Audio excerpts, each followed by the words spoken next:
You've been molding yourself into shapes that don't feel like you, laughing when it wasn't funny, staying quiet when your heart wanted to speak, smiling in rooms where your soul felt unseen. And after all that effort, the approval still never feels enough. Because deep down, you're not craving their applause. You're craving permission. Permission to finally be yourself, unedited, unmasked, unapologetic. But here's the truth. The Stoics knew you are not the reflection in their eyes. Marcus Aurelius once reminded himself, do not waste what remains of your life in speculating about others, unless it is rooted in the common good. That means every second you spend wondering what they think, you lose a moment of living as who you really are. You're not here to be everyone's favorite flavor. You're here to be whole.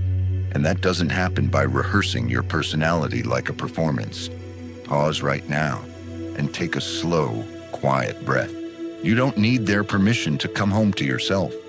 You just need to stop outsourcing your peace to people who don't even know your soul. This video isn't a pep talk. It's a path to something sturdier than praise. 8 Stoic strategies to help you let go of approval and walk forward with clarity, calm, and quiet power. Take this as your invitation not to impress, but to be free. And if this path feels right to you, you're welcome to subscribe and walk it with me. Number 1, let the dogs bark. The world will talk. Anyway, you step outside your truth, and the world talks. You speak your truth, and the world talks. You stay silent, blend in, try not to make waves. Still, the world talks. So why are you still trying to win a game you never chose to play? The Stoics understood this deeply. Socrates, one of the wisest men to walk the earth, was mocked, attacked, misunderstood, even sentenced to death for speaking uncomfortable truths. And still, he drank the poison calmly, because he knew the noise of others doesn't define the clarity of your path. Imagine walking a peaceful trail through the woods and hearing distant dogs bark in the distance. Would you stop your journey to chase them down? Would you explain yourself to every noise along the way? Or would you keep walking? As Epictetus said, if you wish to be independent, speak only when necessary, and act only when reason demands it. You are not here to silence every critic. You are here to walk your own road with dignity. Let them bark. Let them spin stories about who you are, what you should do, how you should live. Because here's the truth, the more you try to be liked by everyone, the more you become invisible to yourself. So next time judgment rings out like distant noise, ask yourself this, is their barking louder than your purpose? Or are you finally ready to keep walking with your peace intact? And number 2, you're not a puppet. Cut the strings of approval. You feel it before you even notice it. That tight pull in your chest when someone disapproves, that instant instinct to explain, to correct, to please. It's subtle, but powerful, like invisible strings tugging your mood, your actions, your sense of worth. You start moving not from your values, but from their validation. And without realizing it, you become a puppet, dangling from the hands of opinions that shift with the wind. Seneca saw this trap clearly. He wrote, to live according to the opinion of others is slavery, and slavery doesn't always come with chains. Sometimes it comes with compliments, with likes, with praise, with the kind of applause that feels sweet at first, but leaves you hollow later. Here's the truth. You were born with a voice, not a script.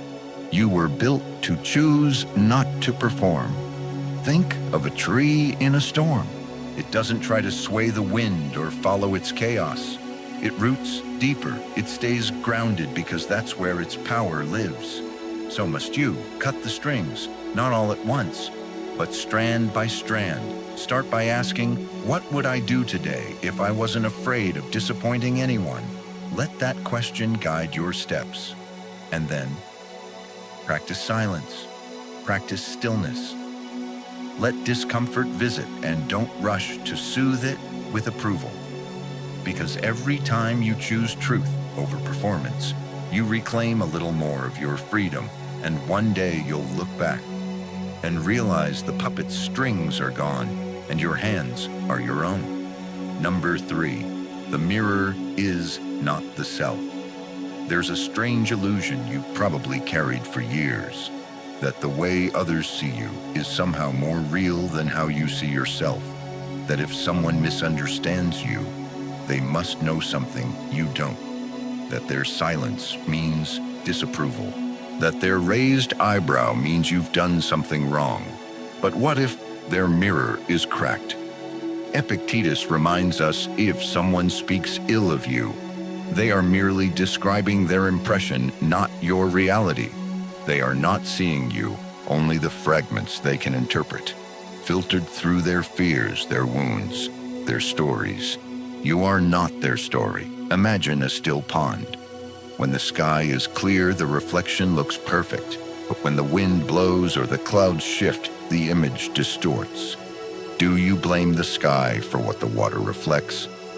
No, because the reflection isn't the sky, and their judgment isn't you. So the next time someone sees you through suspicion, envy, or misunderstanding, pause, breathe, ask yourself, am I reacting to who I am or who they think I am? Because here's the quiet truth. Most people aren't looking at you with clarity. They're projecting, assuming, guessing. And most of it has nothing to do with you. Let them have their mirrors.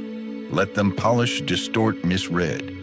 You don't need to adjust yourself to fit into their frame. Your soul was never meant to live on borrowed glass. It was meant to stand fully in its own light. Number 4, the crowd is not the compass. There's a strange comfort in being part of the crowd. You feel hidden safe, like you can't be wrong if you're not alone. But that comfort, it comes with a cost. Because the crowd doesn't care about your soul. It cares about conformity, about momentum, about going where it's already going. Plato warned us long ago. The opinion of the many is not a guide to truth. The Stoics took this further, reminding us that consensus is not wisdom, noise is not clarity, and popularity is not virtue. When you base your actions on what the crowd wants, you lose your inner compass. And when the crowd changes, which it always does, you're left spinning, unmoored, chasing a moving target that was never yours. Think of a ship at sea. If the captain steers according to the shouting passengers instead of the stars, the vessel drifts, sways, and eventually crashes. That's what happens when you trade your reason for reassurance. You were given a compass, not a committee. And the compass lives in your gut, in your breath, in the quiet moment when you ask what feels right, not for applause, but for peace. That's Stoicism, not rebellion, not arrogance, but alignment with your own values, your own path, your own truth.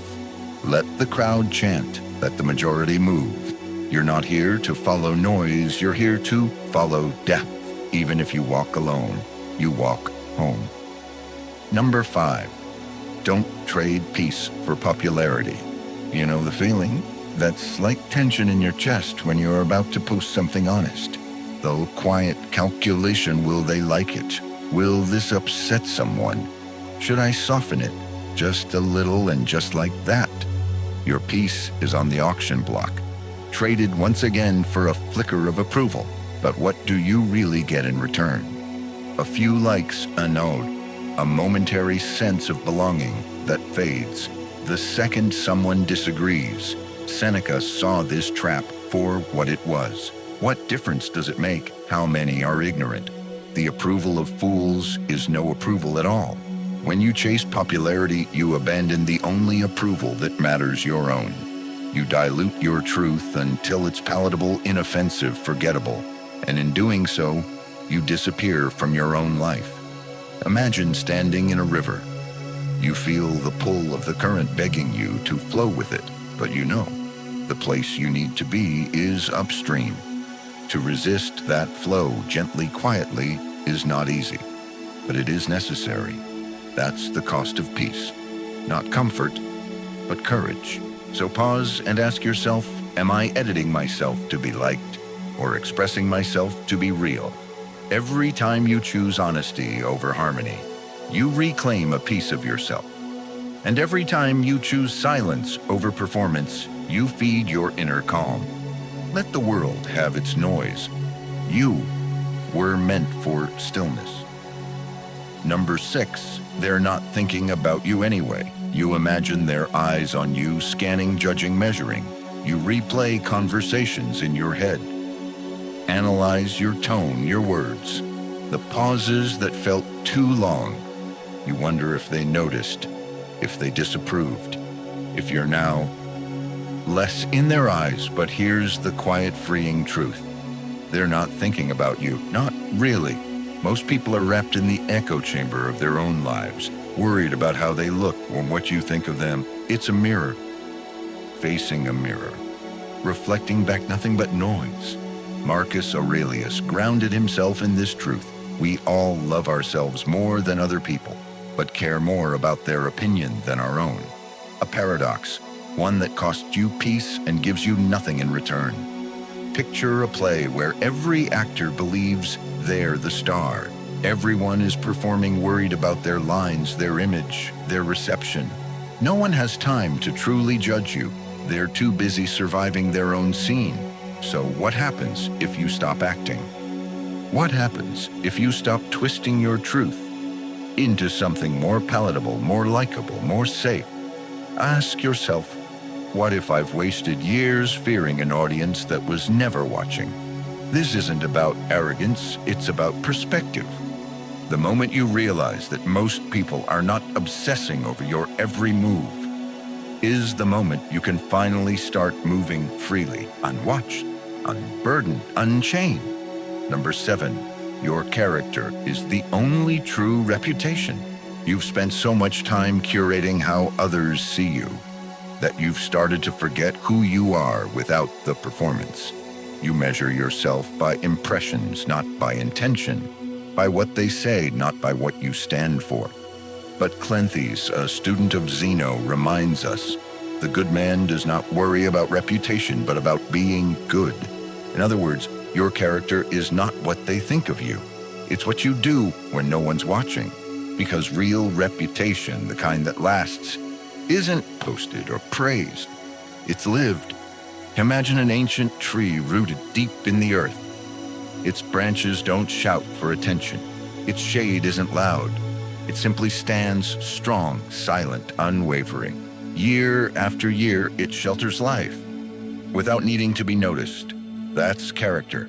It's not something you show. It's something you return to again and again when the world tries to pull you away from it. So ask yourself today, if no one ever saw it, would I still do the right thing? That question separates the performer from the philosopher, the crowd pleaser from the Stoic. Stop chasing the illusion of image and start tending to the truth of your being, not for applause, not for legacy, but because peace, integrity, and dignity are rewards that only the soul can give. You don't need a flawless reputation. You need a life that feels whole even when no one's looking. Number 8, freedom is on the other side of indifference. You've tried it all. Softening your voice to sound agreeable, shrinking your truth to fit into someone else's comfort, contorting your choices so no one could call them wrong. And still, you lie awake haunted by the tension of not being yourself. What if the freedom you crave lives just beyond your need to be understood? Lao Tzu whispered it thousands of years ago. Care about people's approval, and you will be their prisoner. And what is a prisoner, if not someone who walks, speaks, and thinks within invisible walls? The Stoics understood this clearly. They didn't tell you to hate opinion only to become indifferent to it. Not cold, not bitter, just unattached. Think of a tall blade of grass in a breeze. It sways, but it doesn't break. It moves, but it doesn't cling. That's what indifference looks like. Not numbness, but composure. Not apathy, but clarity. To the Stoic, freedom isn't loud. It doesn't stomp. or rebel. It simply lives. According to nature, according to virtue, according to reason. So pause and ask, if I let go of needing to be liked, what becomes possible? You'll find that peace rises where people-pleasing used to live, and the decisions that once terrified you suddenly become lighter, cleaner, truer. You are not obligated to respond to every praise nor every criticism. You are obligated to your soul and its path. The rest, let it pass through you like the wind. You began this journey believing your worth lived in other people's eyes. You shaped yourself like clay, hoping someone would say, yes, that's enough now. You're acceptable, but no one ever did, not for long, and the peace you longed for never came. Here's the truth that hurts and frees you. You are not here to be understood. You are here to be real, and realness rarely fits into other people's expectations. You've been taught that being misunderstood is a problem, but to the Stoics, it was a sign of strength. Marcus Aurelius wrote, "The tranquility that comes when you stop caring what they say or think or do, that is freedom, not indifference from bitterness, but from wholeness." Imagine a mountain in fog. The world below can only guess its shape. Some say it's too jagged, others call it majestic, but the mountain, it doesn't lean in to correct them. It doesn't rush to explain. It just stands, firm, patient, unconcerned with the shifting weather. That is you. When you stop chasing clarity from others, you start cultivating clarity within. So ask yourself, what would it feel like to live without needing to be fully known?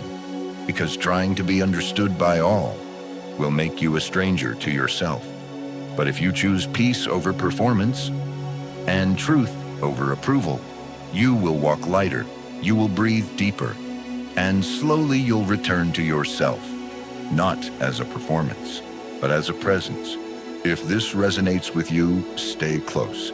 There's more to explore, and you don't have to walk it alone.